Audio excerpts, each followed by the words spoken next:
Overworld by Joseph Evans. Chapter 14, The Great Spellbook. The Grand Mage's robe swished behind him as he strode across the main hall of the guild and entered a smaller room on its opposite side. Saffie hurried to catch up and found him standing in front of a pedestal that housed a gigantic open book. Though the book was most likely just an overworld illusion, it looked as though it had been sat in the guild for centuries, gathering dust and laden with history.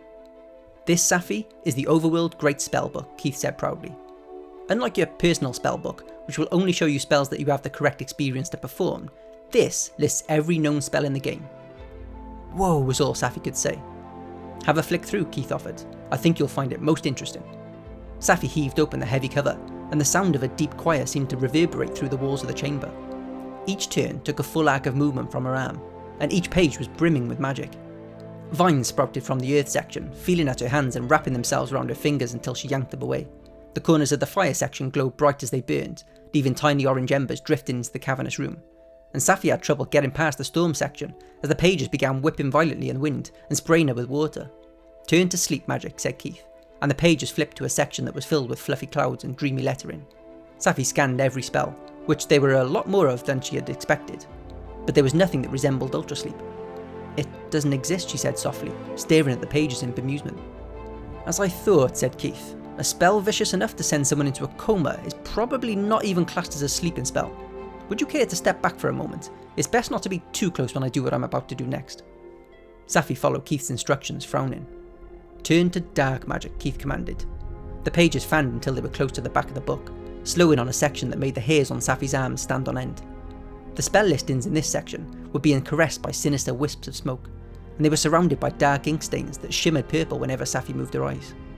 She surveyed the list, looking for ultrasleep amidst other spells such as Cryptic's Curse, Grave Exile, Morbid Mannerism and Entomb, but it wasn't there.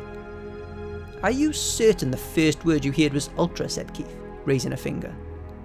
I think it was, Saffie started, until her eyes fixated on the spell that Keith was pointing at. Vulture's Weep. Rips a target's consciousness from them, sending them into a deep, troubled sleep. That's it, she said, realising she could have easily misheard the name of the spell in the whisper. It has to be. Vulture's Weep is a very grim spell, Saffie, the Grand Mage said, furrowing his brow. The person who cast this on your uncle wanted him unconscious, and they wanted to make sure he stayed unconscious for a very long time.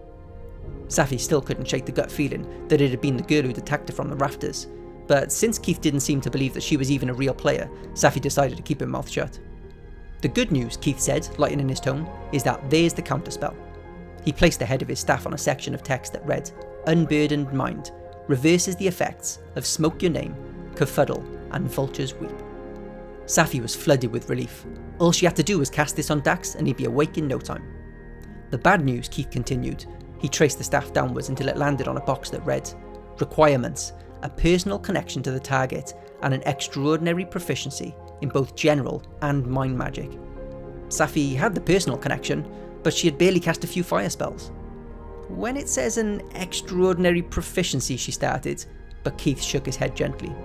I'm afraid I cannot give you specific numbers, if that's what you're hoping for. You see, Overworld doesn't quantify experience like other games. It takes a more organic approach, at least as far as what us players are privy to. Simply put, when the game deems you ready to perform it, this spell will appear in your personal spellbook. Saffie's relief evaporated. She had no idea how long it would take for the game to consider her to be extraordinarily proficient at anything. Don't worry, you're in the right place, Keith reassured her.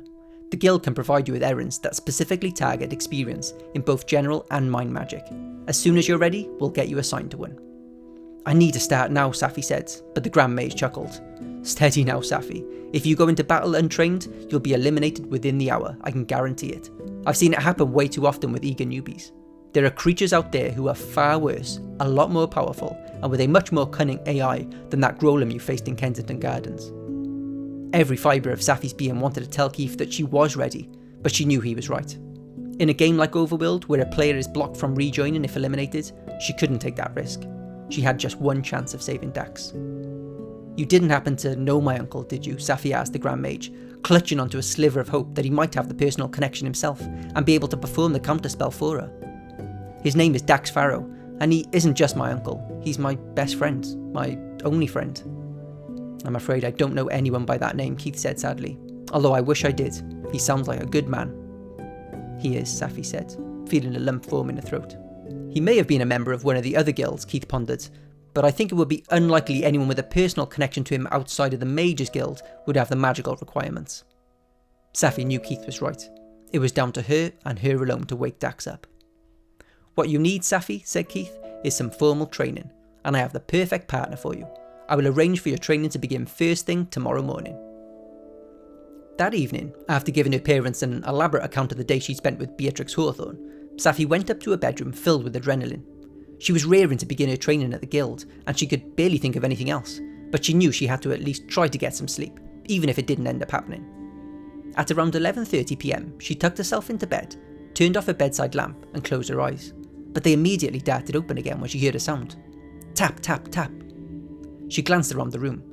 Acorn was curled up in a ball at the bottom of a duvet, already fast asleep, so it couldn't have been him. Sometimes Oakley's branches hit the window in the wind. Maybe it had been that. She told herself to forget about it, but the sound came again. Tap, tap, tap. This time it woke Acorn. His head shot up and he looked rapidly from side to side until his eyes locked on the window and his fur bristled like a porcupine's needles. Then he suddenly chirped excitedly and pounced off the bed. Saffie whipped the quilt off her and spun to face the window. There, perched on a windowsill, was the boy from the park, Nate, with his panion Talia sitting on his shoulder. "You've got to be kidding me," Saffie muttered under her breath. Nate gave a meek wave. Saffie got out of bed, crept over to the window, gripped the base of the glass and slid it up. "What are you doing here?" she hissed. "Can I come in?" he asked. "No, if my mum finds a boy in my room, she'll go absolutely mental." Nate leaned closer to Saffie with a serious expression on his face and said, "It's about the Oracle."